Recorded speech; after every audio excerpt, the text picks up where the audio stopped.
What's going on, everybody? Happy, what is it, Tuesday? Bobby Fi and Eric Sheetaber. We're going to be talking through this NBA. I'm only playing on DraftKings, the 4-gamer, but there's a 6-gamer on FanDuel, and, maybe a little bit more interesting for some people. There's a lot of value, and there's a lot of value on a 4-gamer. That means it's going to condense very, very hard on guys like Kevon Looney, Jeremiah Fears. I think you'll get some people will be playing the Diabate. I think you're going to have a lot of ownership on Sadiq Bey. We just have had too many guys out, so like Missy and Zion being out obviously changes everything for the Pelicans. That game's at 8 Eastern. It's a turbo slate on DraftKings on DraftKings, and on FanDuel you've got to wait like 5 million hours to late swap with the Clippers and OKC. Did you mention that Kevon Looney is talking? What happened? Yeah, he was the first person I mentioned. Yeah, because there's no Messi or Zion. I mean, does he score fantasy points? He's 3,200. He's projected to play like 30 minutes. Oh, okay. But to answer, I mean, could you make a case for Derek Queen being the better play? Maybe. Either way, it's kind of hard to avoid at that, and again, you'll have time, like if you're on, actually, no matter what, you're not going to have so much from the first game that it's not going to change much. So I just really think that, like, just make sure he's starting. Even if he's not starting, it kind of becomes an interesting tournament play. But if they want to do something weird and start like Carlo Matkovic, or if they want to do something weird and start, Derek Queen at center, they could do that. Those would be the things that would lower it. But like Jordan Poole they're still projecting him to come off the bench, which I'm not sure is going to happen. I really don't know who they're going to start, to be honest with you, because both those guys being out, I think it opens up some room for some of these other guys, and it's kind of hard to avoid right now. So I'm just going to wait to see who's starting for that one. Hey, share my screen for a second, please. I want to show you guys something. This is actually kind of amazing. So I want to show you something. Hold on a minute. You guys see what I'm showing here on my screen? Oh yeah. So Sheets is coming out of retirement, playing the WSOP online bracelet event tonight from New Jersey with my friend Arkady. Last time I played was, I think, 2 years ago in one of these as well, and I did very, very well, and I've not played a hand since then. And we're going to see how it goes. It's, what I don't like, Bobby, it's like it starts in 26 minutes. It's 4 hours of late registration. I mean, come on. Yeah, that's what that look, man, it's crazy. It's poker these days. It's nuts. You know what? So, I mean, start it on time. Everybody will make it. You know what I mean? Like, it started on time, one buy-in. You know what I mean? Just enough already. Yeah, but so what does this mean? Does this mean you might be playing until like 6 a.m, potentially? Yeah, pretty much. Yeah, I was just making sure that there wasn't like there's no turbo involved. I mean, late registration goes for 4 hours, so it starts in 25 minutes. But like, late registration ends at like 10:30. But at that point, though, I mean, everybody's got you can't like late reg with more than like, I guess, 7 big blinds at that point or something like that. Right. At some point, so it's gonna get moving. But so what I'm gonna do is if I'm still playing at like past like 12, I'm just gonna stay over here. Yeah, because I'm like 2 hours from my house actually. Oh, really? It's that far away? Yeah, it's like he's down in the shore. So he's going for number 11, and I'm going for number 1 as far as the online. Actually, I do have a ring. Excuse me, I do have a ring, but just not an online one. Oh, well, that still counts, right? It sure does. It sure does. I think it's actually it's better. That's awesome, man. It's fun. Yeah, I'm kind of jealous. I can't do that out here. Otherwise, I might throw a tournament up there or not. Yeah. It's just Jersey and Pennsylvania, and Vegas too. It'd be nice if it was Texas, because I'm on my way to Texas tomorrow, and it'd be nice to have. You're going to Austin? No, I'm going to Fort Worth. Okay. So, and I mean, look, maybe we'll do a weekend trip. Maybe I'll go up to Austin for one of the days or something. Yeah, my wife went to Austin a couple of months ago with some friends. Ashley's actually going to Austin in a couple of weeks, with friends. Cool. I got some good restaurants there for you if you want. Oh, if you go. And when Stacey and her girlfriends went, they actually had a good time doing there's dueling pianos in town, which they seem to have had a good time with that. It's so funny. Raquel went last weekend, and that's what her friend told her to go to this dueling piano thing. So she that's must so funny. That in Austin. Yeah. Yeah. That's cool. Yeah, Raquel, she went to Austin. She had to go get something from a store there, and then she should turn it into like a weekend trip for their scene. And then she said she's in the store in Austin. She ran into one of her friends from LA, and the girl said, "Hey, let's go to Soho House." And she's like, "Oh, okay." I had no idea that I had friends in Texas. People don't realize how many people went from California to Austin. Oh, dude, I keep forgetting to ask you because you knew all the Michigan guys. Did you know Phil was a Wadi? No. Okay. I don't think so. How's the last name said? What is it? It's spelled Wizsowaty. So he's I think he was friends with all those Michigan guys. Thank you. And he was like a kind of a big time like DGen cash game player. I'm sure I did some business with him a long time ago. He actually was partially responsible for the revelation of all this Chauncey Billups stuff. It was he was owed he was owed like 1.2 million by these guys, and he was trying to collect, and that's what kind of like got this whole thing freaking going. And if you look it up, like Doug Polk did it with him on his channel a couple of weeks ago when the thing broke. And maybe you recognize you. I'm pretty sure I'll recognize him. That's really weird that I missed that because I watched literally every one of Doug Polk's videos, so I'm kind of surprised. Yeah, I'm pretty sure the kid's from Michigan. So I'd be very surprised if some of that crew they don't know who he is. Yeah, he's from. I'm sure Anthony he's from 8 Mile or something. You know what I mean? Like he's from. Yeah, they'll know him for sure. I'm sure they do. He used to go as Menu, but then he had a lot of other names. But he's like, dude, like thinking on the mafia, like during you watch the thing. He basically went through the whole sordid details of how it all happened. It's like an hour interview with Polk, and it's actually worth doing. That's cool. I'll check. I'm literally gonna watch that after all the slate's locked tonight. So who do we like? I got like 25 minutes before we have to start. Yeah. Okay. So like I'm still trying to figure out what I want to do. I'm just gonna go back and by the way, yesterday was nearly I had 5 lineups in the top 10 with going into the last game. And I had a bunch of Jokic and Westbrook, as I said all year show long. I thought it was. I think that the Westbrook thing is insane, and people are just completely off of it, and it's just a huge mistake. It's a huge leak. When Saberson tried to change it, I did want to say just about process, I changed his projection to be ahead of Asar Thompson. I did not want to do the Asar Thompson instead of Westbrook. I knew that was what Saberson was going to give me, and it gave me a real chance to have some massive wins. And I was pretty pumped about it, but I just didn't have the quite the right mix. Anyway, but leading into tonight, the thing that I want to keep saying is that I said the same thing about Jokic last night. It's just wrong, the projections. Giannis has scored less than 60 points one time. He scored 59 this year. He's projected to score 50. Saberson has it at 57. I bumped it up to 60. I know it's a back-to-back. I don't really see an argument for why a guy who averages 66 in a good matchup should ever be projected for less than 60. I also want to point out that Tyrese Maxey, I know Jared McCain's back, but they're going to bring him along slowly. Tyrese Maxey is not getting any ownership tonight, and it's partly because of this ridiculous projection on him. He's scored less than 50 fantasy points exactly one time this year, and he scored 47.5. It's just a mistake, and now he's got the best matchup in basketball for guards against the Bulls. So I really think that there's just like a mistake on some of these high-end projections. Immediately right off the bat, I bumped those up. I bumped Maxey up significantly. I currently have like 70% Maxey, and I don't expect him to get much ownership tonight. And this is the way I'm looking at these slates, is trying to go on the high end first, because there's so much late news, and then you end up with guys starting at 3K that you're not projecting. But I really think trying to pick out who you like at the top is important.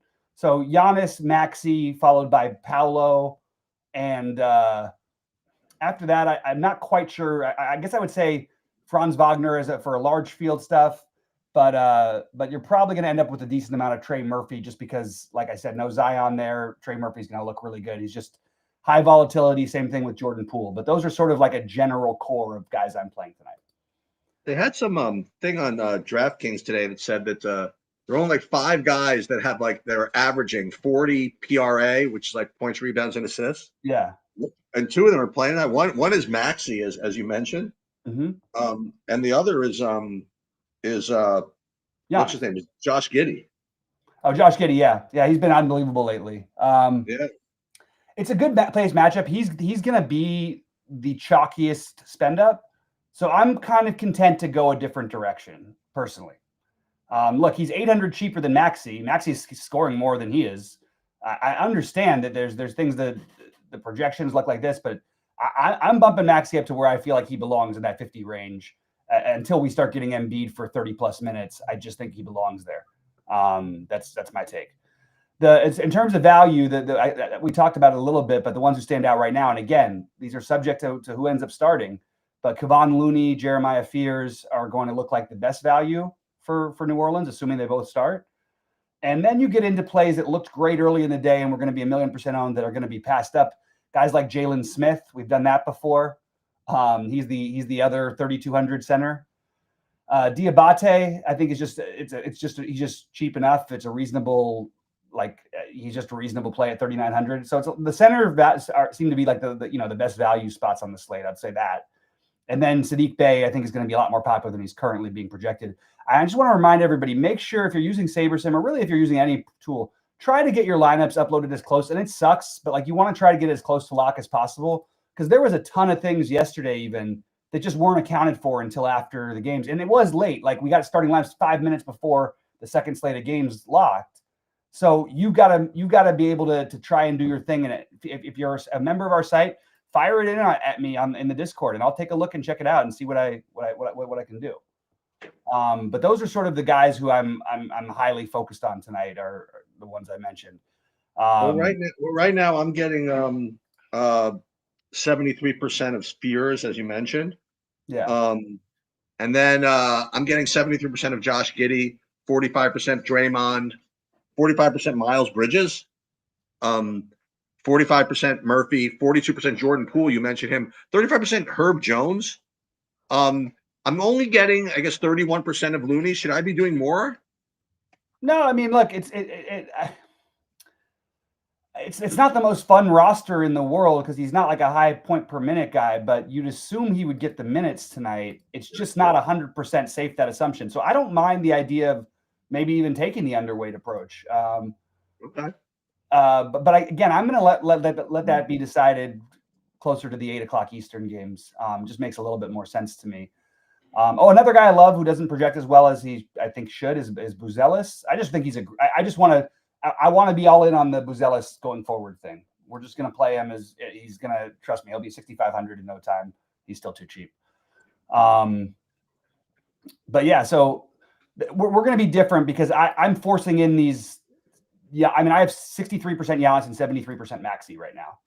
And I have 15% of Giddey. I just am trying to take a little bit of a different approach, and it's right. What I do. I'm trying to go a little bit different. And are you messing with the projections, or manually messing with the exposure? Just the projections. Okay. And I'm going to where I believe they should be, and this is the part of the NBA season that's worked out well for me so far, is trying to figure out where the projections should be. But with these value pieces, it gets really, really tricky to try and don't mess around with, because you change a 3K guy's projection by a point or two, and literally you could go to having 100% of them or zero. It doesn't. It's too big. But for the studs, I don't believe Giannis should ever be below 60 as a median. I don't care if it's back to back. See, this is why I'm screwed up doing my laptop. Is I just gave you my FanDuel exposures. Oh. So if anything sounded off. That's why I think you're getting less of the Lundy there. Yeah. My guess is when you get to DraftKings, you're going to get all kinds. I'm going to tell you right now what I'm getting here. Let's see. And I'm going to rebuild. Let me see. While you're doing that, I'm just going to mention everybody again that it's hard to pick which one it's going to be. I mean, obviously the most logical is Paolo, but it's like every night one of these guys, and it's usually Paolo, but crushes. So, and this is a night where you could play multiples of them. Bane has been very disappointing. He's the one I'm not going back to until I start seeing some more, or at least not trying to. But Paolo and Franz, I just like the idea of trying to get those guys into lineups. They don't get played very much for whatever reason. The prices are reasonable, and they both can get 50. And Franz getting 50 to 7,700 is awesome. Paolo getting 50, Paolo I think outscores Giddey enough of the time here to where we should be going out of our ways trying to do that. So as I was saying, I have 96% Fears, 86% Looney,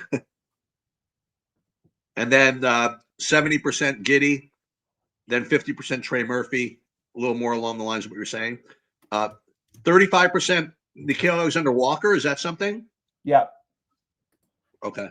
And Trae Young has been out, so he's been pretty solid. Again, he's been solid. Nothing like, and it's theoretically a bad matchup, although the Magic have not been as good defensively as we've seen in the past. And Suggs is only playing how many minutes? What are we getting? 20 minutes out of him. So not as bad of a matchup. But Nickeil Alexander-Walker is another one that 5,800. Honestly, I think if I had a choice, I would try to find. I think I would try to play Dyson Daniels instead, but it's the same team, and I just think Nickeil Alexander-Walker, as much as I like him as a real life player, he just doesn't play the style that like, oh, you need to have this guy. You know what I mean? Right. Not like Westbrook back in Denver somehow getting down to 10% ownership. I'm still never going to understand this one. How did that happen last night? How is he 10% owned? How is he not? How is that not like the play of the day? Hey, I'll take it, but I was it because the news came in late or something, or no late news. He was projected to start. They had him projected at a 5 whatever X, but then they had Asar Thompson projected higher. But I'm like, it's not that he's going back to Denver. We just saw this happen with OKC. The guy, and what did he do? It's not like he put up like a decent game. He had like 54 fantasy points. He was the highest scoring player in the game outside of Jokic, and he was right there with Jokic for a lot of the game. This is crazy. All right, so I just rebuilt, and I'm gonna run the Sims and see what they say here because I think it's gonna even out a little bit for me. There does feel like something again, one thing you can also change if it doesn't happen by lock. This 46% owned for Kevon Looney, that's going to be like 80% in higher buy-ins. Okay. Not saying you have to make. So Ayo Dosunmu officially out, by the way, for the Bulls. So I'm going to give the Bulls a minute and then rebuild. That was another reason I was making a case for trying to get off of Giddey. Now it's a little harder to do. I had him in lineups too. Okay. Yeah, I did too. So I just did that, and I'm gonna upload this. No, that's not right. Okay, I'll figure that part out later. All right. Yeah, everybody realized. I mean, it is a 7:30 start, so we do have a little bit of. Yeah, there's plenty of time. I'm just gonna wait and see how things, come out. And I want to see these. Oops, sorry about that. I'm just trying to make sure I have my alarm sets for the right times tonight. It's always important. Oh, for your flight tomorrow? No. For the late swap. Oh. For the in between each games. Yeah. Bobby Rashid, if you have any big hits, yes. I've had 3 10K plus hits in basketball, and one for 30K, but it's only been like a couple 2 weeks, 10 days. I don't know what it's been. This is excellent. So I don't know. And that's a great thing. have I had any in football? Yes, I won $1 million in football, but that was early in the year. Yeah. So you were on a Ship It Nation show today? I did a Survivor thing. Oh, nice. Yeah. But yeah, I mean, we've been doing pretty well. All right, so now I am getting more of the Giddey than I thought I was going to, but that's partially because of the lack of the Dosunmu, and then the Dosunmu we have at 0. Okay, that's not effective. It's going. I'll rerun these things anyway, so I'm not really sure where I'm going to get it. All right, let's see what we got. So Deep Hope's question about playing 5 lineups in a 300-person field. I just think the best answer to say for FanDuel, make sure to late swap everything, and then you'll be much more comfortable. You don't need to take giant stands. Like you're playing a 300-person tournament with 5 entries. You can be a lot more with the chalk than you could be in other things. All right. It's like the biggest thing I've ever seen. So yeah, I'm answering Jay's question.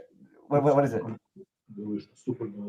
Oh, so Jay says, so you boost when you late swap if you have to. Yeah, I do a lot. I'm not recommending it for everybody because you're not going to know what to boost unless you're like, right. I mean, like literally, if you're an NBA expert, then you can figure it out. But I don't even like talking about myself like that, so it sounds weird. But like I pay a lot of attention to this shit. I paid a lot of attention to it. So when I see something that stands out to me as being wrong, that's my style of playing, and that's what works for me to some extent. All right, if you guys, I think that's pretty much. Any other questions about this particular slate? I know Sheets is probably gonna have to go pretty soon. He's got his tournament. Yep. With don't change anything, Depot. Just use the standard late swap. I keep saying this one. You don't want to start messing around with all kinds of tweaks and stuff like that, in my opinion, with the late swap. Like, Sheets, do you ever after the fact with late swap do the min uniques? Like, oh, Sheets froze on me. No, I didn't think so. I should have default. Yeah. It's not a dumb question, Danny, to say, do you guys play cash games or all tournaments? I always play tournaments. I played cash early on playing. It's not that I've never played a cash lineup since then. I think it's just not. I much prefer tournaments. And Jay has to talk FanDuel. I'm not playing on FanDuel, so what I would say is, Sheets said his exposures, his early exposures. I would say that on FanDuel, the difference in terms of like who's available, like, yeah, Looney's not, the value isn't quite as much needed over there. I think getting some exposure to Devin Booker in the later game and James Harden is obviously going to look pretty good over there. I think with no Kawhi. Yeah, I think Harden would be like, I don't want to say lock, but like that's pretty close. I would say probably is a lock, to be honest with you. All right, I'm going to get out of here. Okay. Good luck, everybody, and I'll catch you tomorrow. All right, man. Good luck tonight. I want to hear about winning a bracelet. Yeah, no, absolutely. A ring, I think. Yeah. Or is it bracelet? Oh, bracelets, right? This is the bracelet. Yeah. Do you so you're out tomorrow, right? I'm out tomorrow. I'm traveling, and I'll be back Thursday. I got tomorrow handled. Sweet, bud. Appreciate it. See you Good later. luck tonight, man. All right, guys. I'm gonna let's see. I'm trying to see if there's anything else on FanDuel that I should touch on. That's really the one thing that stood out to me. Well, the Looney and the James Harden. You're probably looking at other Clippers too more on FanDuel, just because you have the value. I think Zubac becomes a better play now. John Collins is probably way too cheap for this role, assuming that he starts, even if he doesn't start.